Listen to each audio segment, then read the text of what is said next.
তো আমরা যেটা বলছিলাম সেটা হচ্ছে যে কিভাবে বুঝতে পারবেন যে একটা ওয়েবসাইট পেনাল্টি খাওয়ার একটা চান্স আছে। তো যেটা আমরা একটু আগে যেটা দেখলাম সেটা হচ্ছে যে ম্যাজেস্টিক এসইওতে কিভাবে দেখলাম সেটার ট্রাস্ট রেশিওটা বের করার মাধ্যমে, তাই না? যেটা আমরা একটু আগে দেখলাম, যে বললাম যে ট্রাস্ট ফ্লোকে সাইটেশন ফ্লো দিয়ে ভাগ করলে কেন মিনিমাম 0.5 হয়, 0.5-এর যত বেশি হয় তত ভালো হবে, ঠিক আছে? আচ্ছা, এছাড়া আরও একটা পদ্ধতি আছে সেটা বোঝার, সেটা হচ্ছে আপনারা এইচডিএফসি যাবেন, যাবার পরে যে যে ওয়েবসাইটটা সম্পর্কে জানতে চাচ্ছেন যে তার ওয়েবসাইটের কি ব্যাকলিংকের কারণে কোনো তার পেনাল্টি হওয়ার চান্স আছে কিনা, তো সেটা জন্য যেটা করতে হবে, এখানে আমরা সাইট এক্সপ্লোরার এখানে এসে লিখে জাস্ট লিঙ্কটা দিব আর একটু নিচের দিকে যাব। নিচের দিকে এসে দেখবেন যে অ্যাঙ্কর ক্লাউডস নামে একটা কথা আছে। হ্যাঁ, এই অ্যাঙ্কর ক্লাউডসে এসে যদি দেখেন যে ওই ওয়েবসাইটের যে কিওয়ার্ডগুলো, র্যাঙ্কিং কিওয়ার্ডগুলো, অর্থাৎ আপনি যে কিওয়ার্ড নিয়ে কাজ করতে চাচ্ছেন সেই কিওয়ার্ড অনুসারেই তো আপনি আপনার কম্পিটিটরকে খুঁজে পেয়েছেন, তাই না? তো ওই সকল কিওয়ার্ডগুলিতে বা ওই রিলেটেড কিওয়ার্ডগুলিতে তার কি এরকম এইখানে অ্যাঙ্কর ক্লাউডে লেখাগুলো বড় বড় কিনা। বড় বড় তখন হবে যখন সেটার পার্সেন্টেজটা বেশি হবে। এখানে যেটা দেখলেন যে এই যে নিচে যে এই ডাইভার্সিফিকেশনটা দেখলেন, ভেরিয়েশনটা, এটাই এখানে এভাবে দেখাচ্ছে, ওখানে এভাবে দেখিয়েছে আর এখানে এভাবে দেখাচ্ছে, ঠিক আছে? তো এখানে যেটা দেখতে পাচ্ছি যে এটা নিশ্চয়ই তার কিওয়ার্ড না, এটা হচ্ছে তার ব্র্যান্ড নেম, তাই না? Brand name. সো এই ক্ষেত্রে সে সেফ আছে। কিন্তু যদি এরকম হতো যে তার ওয়েবসাইটের যে কিওয়ার্ডগুলো আছে, যে বিষয়গুলো এই ওয়েবসাইটের আছে, সেই এগুলো যদি তার কিওয়ার্ডটা যদি এখানে বেশি থাকতো, তার এটা হেলথ রিলেটেড সাইট, সেই ক্ষেত্রে তার একটা পেনাল্টি হওয়ার একটা চান্স ছিল। ধরেন কথার কথা ওয়েট লুজ, তার হেলথ রিলেটেড যেহেতু, তার ওই ধরনের কিওয়ার্ডগুলো এখানে যদি এরকম 11% যদি ওয়েট লুজটা হতো বা তারও বেশি হতো, তাহলে সেই ক্ষেত্রে সমস্যা হতো, ঠিক আছে? তবে ব্র্যান্ড নেম যদি তার বেশি পার্সেন্ট হয়, ধরেন 30% হইলো, তাহলে এটা কোনো সমস্যা নাই। কারণ ব্র্যান্ড নেমে তো আর সে ভিজিটর তো মানে সে তো আর ওই কিওয়ার্ড দিয়ে র্যাঙ্ক করতে চাচ্ছে না, তাই না? তো ব্র্যান্ড নেমের যদি অ্যাঙ্কর পার্সেন্টেজটা বেশি হয় সেক্ষেত্রে সমস্যা হবে না, ঠিক আছে? তাহলে আমরা এইভাবেও বুঝতে পারি যে একটা ওয়েবসাইটের তার ব্যাকলিংকের কারণে কি তার কোনো সার্চ ইঞ্জিনে কোনো পজিশনে প্রবলেম হতে পারে কিনা। আচ্ছা, এরপর উপর থেকে আরও কিছু ধারণা নেই, সেটা হচ্ছে যে এইচএফ অর্থাৎ এই টুলটা এই ওয়েবসাইটকে যে র্যাঙ্ক দিচ্ছে, তো এ হচ্ছে র্যাঙ্কিংয়ের ক্ষেত্রে দেখা যাচ্ছে মাঝখানে একটু তার কি হলো, একটু প্রবলেম হয়ে গিয়েছিল। আচ্ছা, যাই হোক, এখন যাচ্ছে আস্তে আস্তে র্যাঙ্ক। আচ্ছা, তো এর র্যাঙ্ক কি যত ভালো হবে আস্তে আস্তে তার কি হবে, র্যাঙ্কিং কমতে থাকবে, ঠিক আছে? সে এক সময় দেখা যাবে যে এরকম টপ 100-এ চলে আসবে বা এরকম কিছু হবে। তো আস্তে আস্তে সে উপরের দিকেই যাচ্ছে। তারপর হচ্ছে মানে এখান থেকে ধারণা নিতে পারছি যে সে কি তার র্যাঙ্ক কমে যাচ্ছে কিনা বা তার উন্নতি হচ্ছে, হ্যাঁ, তার ট্রেন্ড কোথায় যাচ্ছে। তো দেখা যাচ্ছে যে তার এক সময় ছিল কত, এরকম 7,000-এ ছিল, আর এখন সে 6,000-এ চলে আসছে। এভাবে এক সময় দেখা যাবে যে সে টপ 500-এ চলে আসবে বা কিছু একটা হবে। তো এখান থেকে আমরা একটা ফোরকাস্টিং করতে পারছি। তারপর এখানেও দেখাচ্ছে যে তার ইউআরএল এর রেটিং দেখাচ্ছে। এরকম আপনি বিভিন্ন বা ডোমেইন রেটিং, তার ওয়েবসাইটটাকে যেমন স্পাইফু কি করলো, একটা কিওয়ার্ডকে যেমন একটা স্কোর দেয় না, ঠিক একইভাবে এই সাইটটা কি করলো, এই ওয়েবসাইটটাকে একটা স্কোর দিল। এটা কিওয়ার্ডকে না, মানে এই ওয়েবসাইটটার একটা স্কোর দিল। যেমনটা দিল কুইক স্টার্ট একটা স্কোর দিল না তার এসইও স্কোর, এভাবে সে তার এটারও একটা স্কোর দিল। আচ্ছা, তারপরে এখানে দেখাচ্ছে যে লাইভ তার ব্যাকলিং হচ্ছে এরকম এই সংখ্যা, মানে ব্যাকলিং আছে তার প্রচুর। তারপর হচ্ছে এখানে আমরা একটু নিচের দিকে যাই, এখানে দেখেন রেফারিং পেজেস নামে একটা কথা আছে। তো রেফারিং পেজ জিনিসটা কি, একটা হচ্ছে রেফারিং পেজ আর একটা হচ্ছে রেফারিং ডোমেইন, ঠিক আছে? তো এই যে হলুদ যেটা দেখতে পাচ্ছেন এটা হচ্ছে তার রেফারিং ডোমেইন আর এটা হচ্ছে তার রেফারিং পেজ। এখন এর থেকে কি ধারণা নেবেন যে একটা তো নিচের দিকে যাচ্ছে একটা উপরের দিকে যাচ্ছে, তাই না? কি হলে ভালো হবে? ঘটনাটা হচ্ছে যে যদি দুইটাই উপরের দিকে যায় তাহলে তো এটা অবশ্যই ভালো, বাট যদি এই রেফারিং ডোমেইনটা কমে যায় কিন্তু মানে উল্টোটা হয়, অর্থাৎ এটার উল্টোটা যদি হয় যে এটা হলুদের এটা নিচে চলে আসতেছে আর এটা উপরের দিকে যাচ্ছে, তাহলে সেটা বুঝতে হবে এটা ব্যাড, ঠিক আছে? কারণ হচ্ছে এখন প্রশ্ন হচ্ছে যে এটা কমে গেল, এখন কি সমস্যা হবে কিনা। এটা হচ্ছে যে ব্যাপারটা এরকম যে একটা ধরেন নির্দিষ্ট একটা ওয়েবসাইটে, এই সাইটটা ধরেন 20টা ব্যাকলিঙ্ক তৈরি করেছিল, 20টা আলাদা আলাদা কন্টেন্ট একটা ওয়েবসাইটের দিয়েছে। এখন কোনো কারণে ওই সাইটের 19টা লিঙ্কই ডিলিট হয়ে গেছে, একটা আছে, হতে পারে এরকম। তো ওই ক্ষেত্রে কি হবে, তার ওই পেজের সংখ্যাটা কমে যাবে, রেফারিং পেজ, কিন্তু ডোমেইন তো তার, ওই ডোমেইনে লিঙ্কটা তো তার আছেই, মানে ডোমেইনের ক্ষেত্রে তো সে একটাই কাউন্ট করতেছে, আর পেজের ক্ষেত্রে তো অনেকগুলো। তো এরকম এখন এরকম ওই সাইটটা যদি কোনো রিডিজাইন করে বা কিছু করে, সেই ক্ষেত্রে আমার এই পেজটা কমে যাবে। তাহলে মানে মূল ব্যাপারটা হচ্ছে যে এটা, যে তার রেফারিং ডোমেইনটা বাড়তেছে কিনা। রেফারিং ডোমেইন বাড়া মানে কি, যে ইউনিক ওয়েবসাইটগুলিতে তার অন্তত একটা করে ব্যাকলিঙ্ক আছে, ঠিক আছে।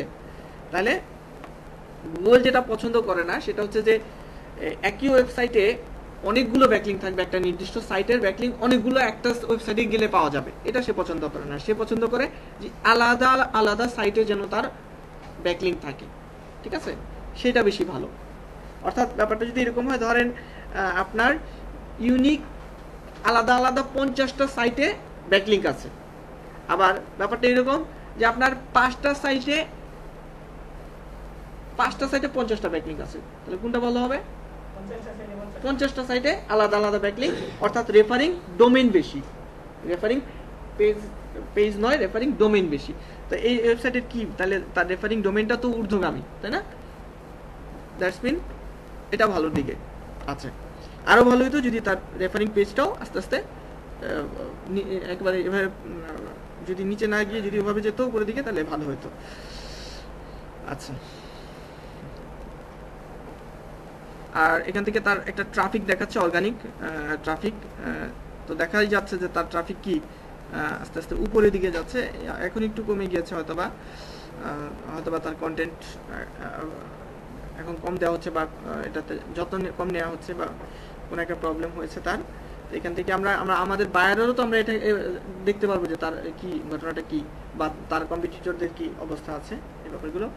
তারপর নিচে দেখেন টপ কন্টেন্ট, এটাও ওই আমরা যেটা এখান থেকে আমরা যেটা করতে পারবো যে তার কোন কোন কন্টেন্টে সে সবচেয়ে বেশি ভালো পারফর্ম করতেছে, সেই কন্টেন্টগুলো আমরা এখান থেকে দেখে নিতে পারছি। তা আমি যে এই কন্টেন্টগুলো দেখতেছি, তো এখান থেকে মোরে চাপ দিলে, যদি আপনি এই টুলটা ফ্রি হলে আপনাকে অনেক বেশি দেখাবে না, পেড টুল হলে আপনাকে দেখাবে। তো এখান থেকে আমরা যেটা করতে পারতেছি, তার কি এখান থেকে তার এই যে টপ কন্টেন্ট সম্পর্কে ধারণা নিয়ে নিতে পারতেছি। হ্যাঁ, এই টপ কন্টেন্টের, তো আর টপ কন্টেন্ট থেকে যদি যে এখানে মাউসটা এখানে নিয়ে যদি আমি এখানে ওভারভিউ দিই, তাহলে এই যে কন্টেন্টটাতে তার সাকসেস ভালো, এটার পুরো ওভারভিউটা আমি ওখান থেকে দেখে নিতে পারবো যে এই কন্টেন্টটা কেন ভালো, এই কন্টেন্টটাতে যে সে ভালো করেছে কেন, কিভাবে ভালো করলো, ঠিক আছে, সেই জিনিসটা আমরা জানতে পারবো। আমরা এখান থেকে ওভারভিউতে গিয়েছি, শুধু তার এই কন্টেন্টটা সবচেয়ে ভালো যে কন্টেন্টটা, সেটাকে আমরা একটু দেখতেছি যে কি ঘটনাটা। দেখেন আমরা দেখতে পাচ্ছি আগের রিপোর্ট আর এই রিপোর্টে কিন্তু আলাদা। কেন? কারণ এটা হচ্ছে তার নির্দিষ্ট একটা আর্টিকেল বা নির্দিষ্ট একটা কন্টেন্ট, যেটা সেই কন্টেন্ট একটা লিঙ্কের জাস্ট বিহেভিয়ারটা এখানে আমরা দেখতে পাচ্ছি। তো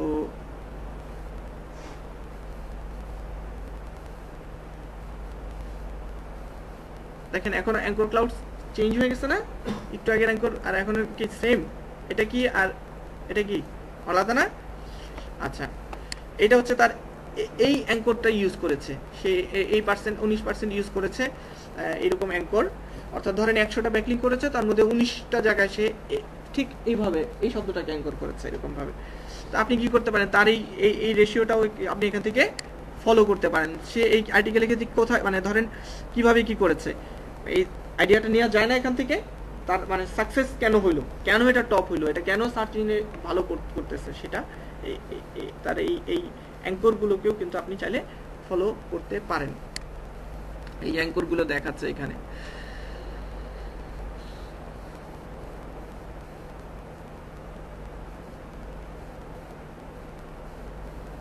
তারপর আমরা আরো দেখি এই অ্যাঙ্করটাকে এরকম সে 49টা আলাদা আলাদা সাইটে কি করেছিল, গিয়ে লিঙ্ক করে এসেছে। এর মধ্যে 44টা লাইভ আছে, আর 5টা কোনো কারণে হয়তো বা সরে গিয়েছে বা ডিলিট করা হয়েছে। তো আমরা একটু যাই, আমরা দেখি সে কি করেছে।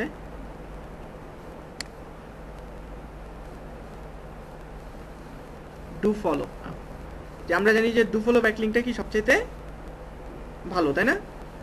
আমরা এখানে ক্লিক করি।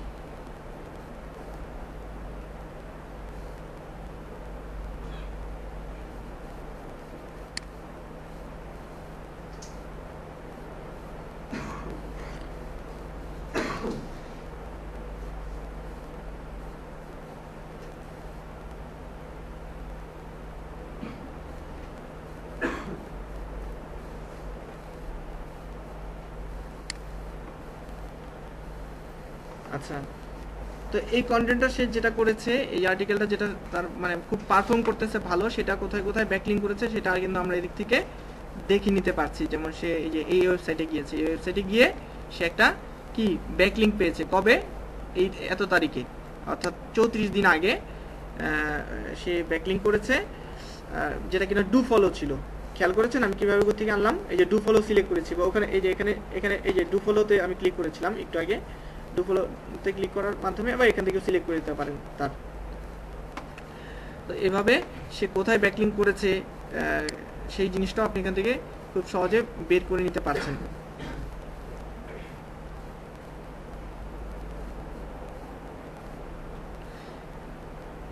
আচ্ছা, এখানে CTLDS ডিস্ট্রিবিউশন মানে কান্ট্রি টপ লেভেল ডোমেইন ডিস্ট্রিবিউশনের কথা বলতেছে। তো এখানে যেটা হয় কি, যে এখান থেকে একটা ধারণা নিতে পারি আমরা, যে যদি সাইটটা কোনো ইংলিশ সাইট হয়, ইংলিশ সাইট হলে হবে কি, সাধারণত ধরেন আপনি ইউএস এর লোক, আপনার টার্গেটটা সবচেয়ে বেশি থাকবে কি ইউএসএ থেকে ভিজিটরটা আনা না, বা ধরেন আপনি বাংলাদেশের লোক, আপনার ভিজিটর যেহেতু আপনার বাংলাদেশের ল্যাঙ্গুয়েজ তো ইংলিশ না, তো তার মানে আমরা ইউএসএ ইউকে এসব থেকে ভিজিটর আমরা আনতে পারি। কিন্তু বাট যে সকল সাইট ধরেন রাশিয়ানরা মনে হয় ইংলিশ ব্যবহার, ওদের নিজস্ব ভাষা আছে, তাই না? তারপর চায়না ওদের, তারপরে জাপানি, এরকম ইটালিয়ান, তো এইসব দেশে কিন্তু তাদের নিজস্ব ভাষা আছে। তো খেয়াল করে দেখবেন যে এই ডিস্ট্রিবিউশনের ক্ষেত্রে যদি দেখেন যে কোনো সাইট যাদের কিনা এরকম, যে যেমন রাশিয়া, তার রাশিয়াতে ব্যাকলিং করেছে, তারপর গ্রিনল্যান্ডে কি ভাষা আমি জানি না, ইংলিশ কিনা, তো এরকম যদি দেখেন যে তার অর্থাৎ নন ইংলিশ ল্যাঙ্গুয়েজ, এমন যেমন চায়নাতে সে যদি ব্যাকলিং করে, তো এই ক্ষেত্রে এটা কিন্তু রিলেভেন্ট হচ্ছে না, যেটা গুগল এই জায়গাটাকে গুগল কিন্তু ভালো চোখে দেখছে না, যে তার সাইট হচ্ছে ইংলিশ ল্যাঙ্গুয়েজ, ও চায়নাতে কেন ব্যাকলিং করলো, ঘটনাটা কি? চায়নার লোক তার কাছে এই জিনিসটা কনফিউজিং হবে। তো কান্ট্রি লেভেল ডিস্ট্রিবিউশনের ক্ষেত্রে সাধারণত নন ইংলিশ যে সকল দেশ আছে, এগুলি যদি ধরেন এরকম তার বেশি থাকে, সেই ক্ষেত্রে সেটা তার জন্য একটা নেগেটিভ পয়েন্ট।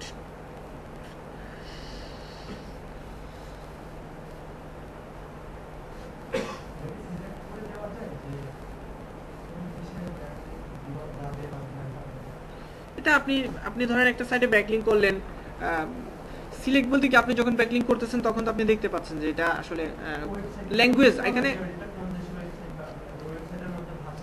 ওটাও দেখা যায়। এটা হুইস নামে আছে ডোমেইন চেকার, যেটা ওটা এসইও কুয়াকেও কিন্তু আছে, খেয়াল করে দেখেন যে একটা লিস্ট আছে, ওখানে হুইস নামে একটা অপশন আছে, তো দেখা যায়। তো মূল কথা হচ্ছে যে মানে নন ইংলিশ কিনা সেটা হচ্ছে বিষয়, ঠিক আছে? যেমন এই ক্ষেত্রে দেখেন চাইনিজ একটা জায়গায় লিঙ্ক করেছে, এটা তার এই লিঙ্কটা তার এখানে করাটা উচিত হয়নি, এটা অন্য ল্যাঙ্গুয়েজ। আচ্ছা, তো আমরা কোথায় ছিলাম? এখানে।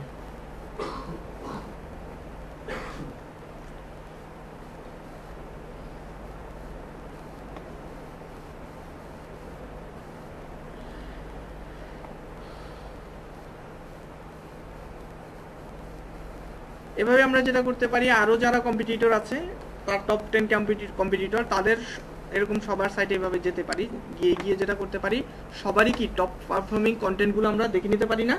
তো এইভাবে এরকম 5 জন, তার আরো 5 জন কম্পিটিটরের যদি টপ পারফর্মিং কন্টেন্টগুলো আমরা একসাথে গ্যাদার করি, এবং ওরা কোথায় কোথায় ব্যাকলিং করেছে, তাহলে আমি কি করতে পারি, আমি ওই ধরনের কন্টেন্ট আমিও লিখবো, এবং সেই সকল সাইটগুলিতে আমি গিয়েও ব্যাকলিং করবো। তাহলে আমার জন্য কাজটা সহজ হয়ে যাবে না? ব্যাপারটা এরকম। তাছাড়া তারা কি অ্যাঙ্কর দিয়েছে, কত পার্সেন্ট ইউজ করেছে, সেগুলো তো আমরা দেখতে পাচ্ছি।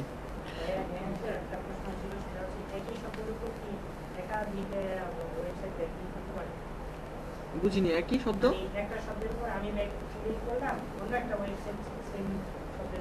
হ্যাঁ, করতে পারে।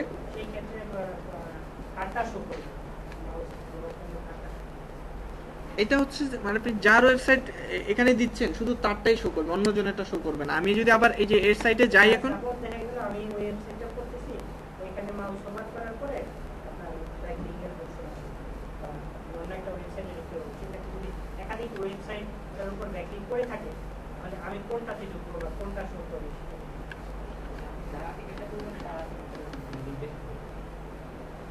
মানে আমরা, আপনি যেটা বলতেছেন সেটাকে আমি যাবোটা কোথায়? আমি কি এই direction.com এ গেলাম, হ্যাঁ, একটা ওয়ার্ডের উপর ব্যাকলিংক করা আছে, ওইখানে দেখা যাচ্ছে অন্য দুইটা ওয়েবসাইট ওই শব্দের উপর ব্যাকলিংক করছে। হ্যাঁ, এখন দুইটা ওয়েবসাইট মিলে আমি যখন ওইখানে মাউসটা ওভার করব, সেই ক্ষেত্রে কোনটাতে আমি ঢুকবো? দুইটাতেই ঢুকবো, মানে দুইটাই শো করবে, মানে দুইটাতেই।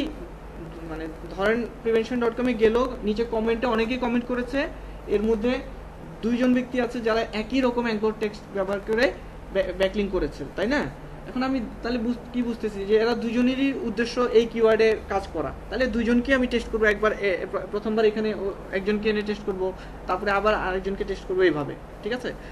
আর যেটা করতে পারি আমরা ভালো কন্টেন্ট আইডিয়ার জন্য, যেটা করতে পারি যে রিলেটেড যারা আছে এদের সবাইকে মোটামুটি আমরা একটা ধারণা নিতে পারি, নিয়ে যে টপ পারফর্মিং কন্টেন্টগুলো আমরা দেখে নিতে পারি এখান থেকে। ওকে, আর এখান থেকে আপনি এক্সপোর্ট অপশন পাবেন। এখানে এক্সপোর্ট করলে যেটা হবে পিডিএফ অথবা সিএসভি ফরম্যাটে নিয়ে আসা যাবে। আচ্ছা, এরপর যেটা হবে সেটা হচ্ছে যে আমরা যাব হচ্ছে SEMrush। হ্যাঁ, তো SEMrush-এর ক্ষেত্রে যেটা হয় সেটা হচ্ছে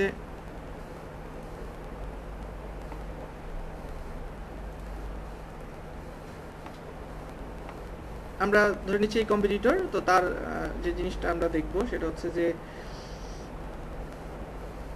দেখেন টপ অর্গানিক কিওয়ার্ডস।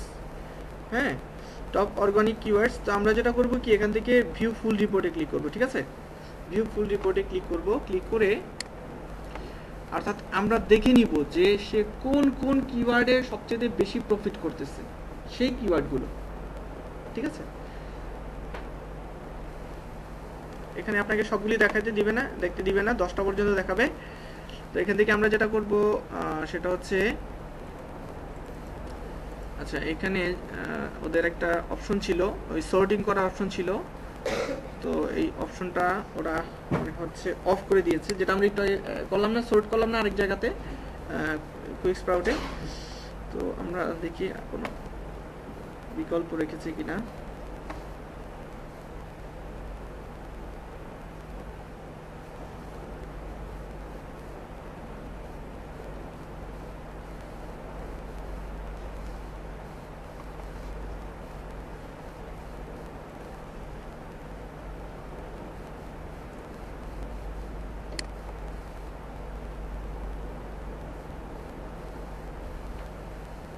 এটা তো আমরা ফ্রি ভার্সনে আছে।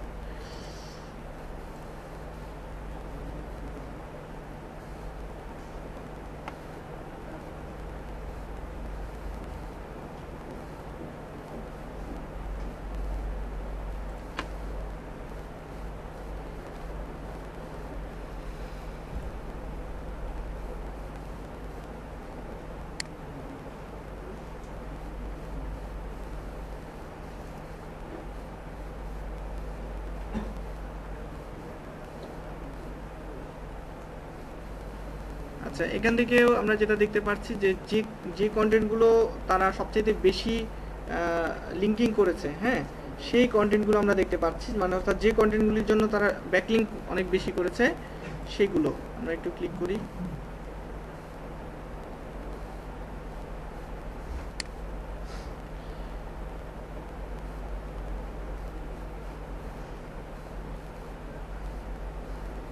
আচ্ছা, তো আমরা যেটা করব এখান থেকে আমরা দেখতে পাচ্ছি যে তার মানে কি কি অ্যাঙ্কর টেক্সট সে ব্যবহার করেছে, তারপর হচ্ছে তার সোজা কথা আর কি ওই টপ পারফর্মিং কন্টেন্টগুলোর ব্যাকলিংকের রিপোর্ট আমরা এখান থেকে দেখতে পাচ্ছি। আমরা এই কাজটা আরেকটা টুল দিয়ে করতে পারবো, ওটাও খুব ভালো একটা রিপোর্ট দেয়, সেটার নাম হচ্ছে ওয়েব মি আপ।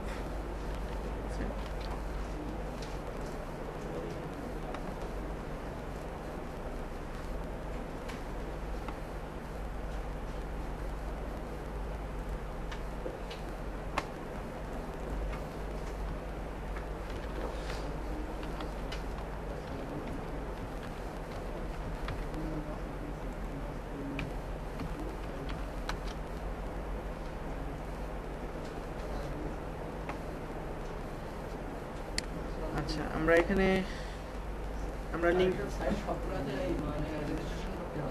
রেজিস্ট্রেশন করলে আপনি আর একটু ভালো কাজ পাবেন। তো এই সাইটটা মানে মোটামুটি ওই সাইটগুলো তো বেশি পুরাতন, আর এই সাইটটা ওদের তুলনায় নতুন। তো ওই নতুন হিসেবে এরা আর কি ফ্রিতে যে ডাটাটা দেয় খুব ভালো ডাটাই দেয়, আমার কাছে এটা ভালো লাগে। তো আমরা লিঙ্ক দিচ্ছি, তো দেখার পরে আমরা চেক ব্যাকলিংসে ক্লিক করবো। এখন চেক ব্যাকলিংসে ক্লিক করার পরে সে দেখেন সে রিপোর্ট জেনারেট করে ফেলেছে। ওভারভিউ, এখানে ওভারভিউ আছে। তো আমরা ওভারভিউ থেকে না দেখে আমরা পার্টিকুলার ভাবে দেখবো, মানে ইন্ডিভিজুয়ালি দেখবো। দেখেন আমরা ব্যাকলিংসে ক্লিক করতেছি। হ্যাঁ, এই যে ব্যাকলিংসে ক্লিক করলাম। ব্যাকলিংকে ক্লিক করার পর সে দেখাচ্ছে যে তার এই এতগুলো ব্যাকলিংকের মধ্যে তার ডু ফলো কি পরিমাণ, নো ফলো কি পরিমাণ, তারপর হোম পেজকে নিয়ে কতগুলো, মানে এই ইত্যাদি ইত্যাদি দেখাচ্ছে। তো এখান থেকে দেখেন মজার ব্যাপারটা হচ্ছে যে ডু ফলো ব্যাকলিংকগুলি তো সবচেয়ে শক্তিশালী ব্যাকলিংক হয়। তো আমরা এখান থেকে কিন্তু দেখে নিতে পারছি যে কোন কোন জায়গা থেকে সে ডু ফলো ব্যাকলিংক পেয়েছে, কবে পেয়েছে।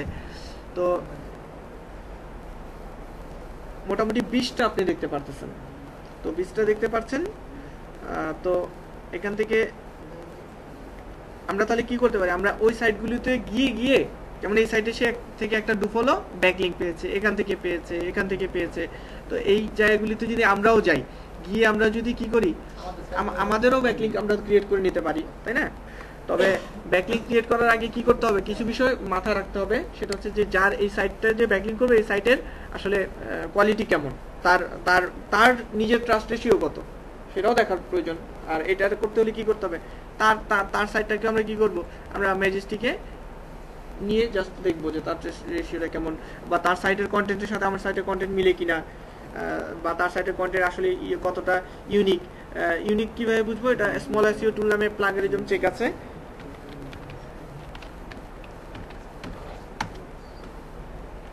এই যে প্লাগরিজম চেকারে গিয়েও কিন্তু আমি একটা ওয়েবসাইটের কন্টেন্ট আর্টিকেলগুলো কেমন কোয়ালিটি সেটা চেক করতে পারবো। এখানে লিঙ্ক দিয়ে বা তার যে কোনো একটা কন্টেন্ট নিয়ে এখানে কপি দিয়ে আমি এখানে জাস্ট দিয়ে চেক করলেই সে বলে দিবে যে তার কন্টেন্ট মানে কতখানি ভালো।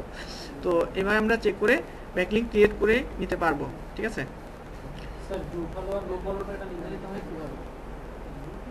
ডু ফলো নো ফলো নির্ধারিত হয় কিভাবে না, লিঙ্কই আছে দুই ধরনের, do follow no follow. Do follow হচ্ছে সোজা কথা যে মানে ডু ফলো লিঙ্কের মানে হচ্ছে যে যেখানে ব্যাকলিংকটা করা হবে সেই ওয়েবসাইটের র্যাঙ্কিং কিছু অথরিটি আপনার লিঙ্কে পাস করা হবে। আর নো ফলোতে যেটা পাস করা হয় না।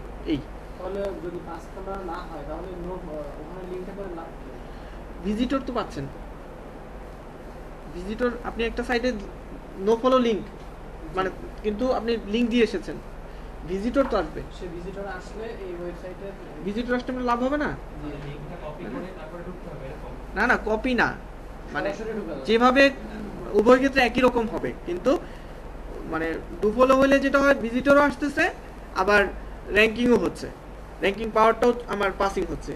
আর নো ফলো হলে যেটা হচ্ছে যে ভিজিটর আসতেছে শুধু, তাই না? তো ভিজিটর আসলেও তো লস নাই, ভিজিটর আসলেও তো আপনার সাইটের ওটাও তো র্যাঙ্কিং এর সাথে একটা সুবিধা আপনাকে দিবে, আর্নিং হবে না? এই হচ্ছে বিষয়। ঠিক আছে, আচ্ছা। তো ক্লাস আছে নাকি?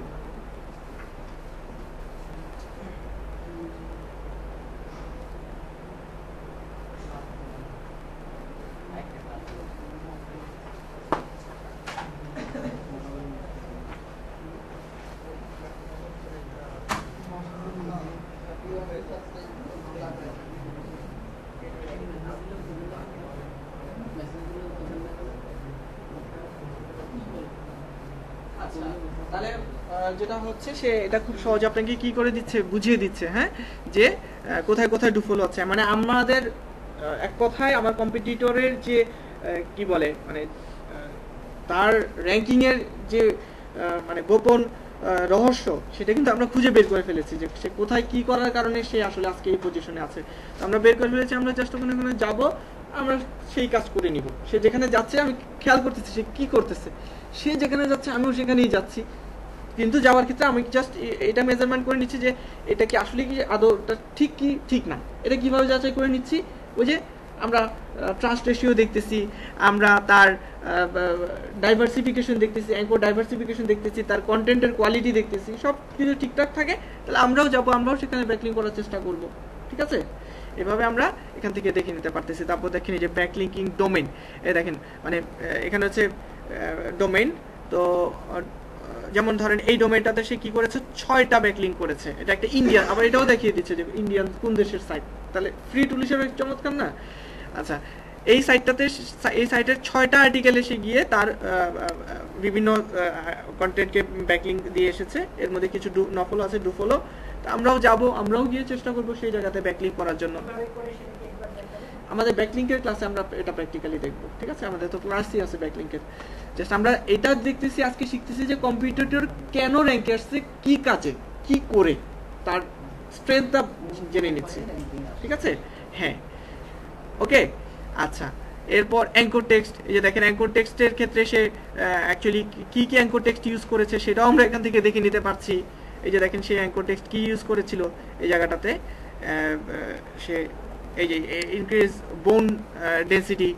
তো আমরাও যদি রিলিভেন্ট হয় আমরাও এই অ্যাঙ্কর ইউজ করে আমরা দেখতে পারি। ঠিক আছে, আচ্ছা।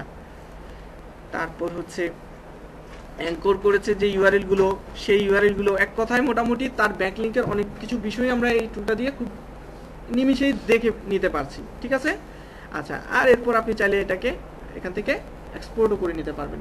ওকে, আচ্ছা। তারপর যেটা আমরা করব, আমি সাইন আউট করে নিচ্ছি। এরপর আমরা আরেকটা টুল দেখব, জাস্ট সেটা হচ্ছে লিঙ্ক ওপেন লিঙ্ক প্রোফাইলার। ঠিক আছে, ওপেন লিঙ্ক প্রোফাইলার। ঠিক আছে, আমাদের ক্লাসের সময় শেষ হয়ে গেছে। আমরা যেটা করব, জাস্ট সাইন আউট করে নিচ্ছি।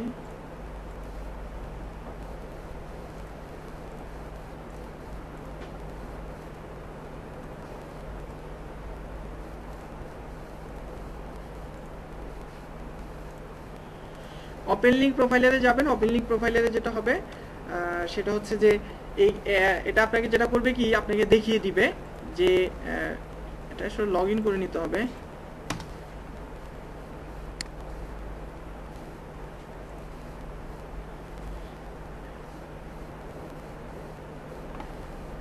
লগ ইন করার পরে আপনি যেটা এখানে করতে পারবেন সেটা হচ্ছে যে একটা লিঙ্ক আসলে কতটা ভালো সেই জিনিসটা আপনারা চেক করে নিতে পারবেন। যেখানে এখানে সোজা কথা লিঙ্ক ইনফ্লুয়েন্স স্কোর দেখাবে আপনাকে। হ্যাঁ, লিঙ্ক ইনফ্লুয়েন্স স্কোর দেখাবে। আমি আসলে অপেক্ষা করতেছি বাইরে স্টুডেন্টদের জন্য, জাস্ট আমি সাইটটা দিয়ে দিলাম। প্রয়োজন বোধ অন্য একটা ক্লাসে এটা আমি দেখিয়ে দিব যে একটা লিঙ্ক এতক্ষণ তো দেখলেন যে কোথায় করেছে, আর এটা দিয়ে দেখতে পারবেন যে ওই লিঙ্কটা কতটা ভালো।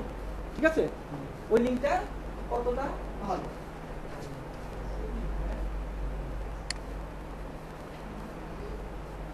তো এখান থেকে আপনারা যেটা দেখতে পাবেন যে ওপেন লিঙ্ক প্রোফাইল থেকে ইন্ডিভিজুয়ালি এক একটা লিঙ্ক, সেটার লিঙ্ক ইনফ্লুয়েন্স স্কোর কত, আপনার কালার দিয়ে দিবে, রেড, গ্রিন, এরকম কালার। তো যে লিঙ্কগুলোর কালার লিঙ্ক ইনফ্লুয়েন্স স্কোর বেশি থাকবে, হ্যাঁ, আমরা সেটা কি করতে পারবো, আমরা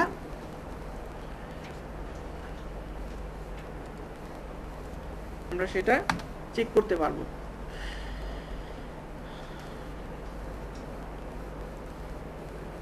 এটাকে আমাকে লগ ইন করতে হবে।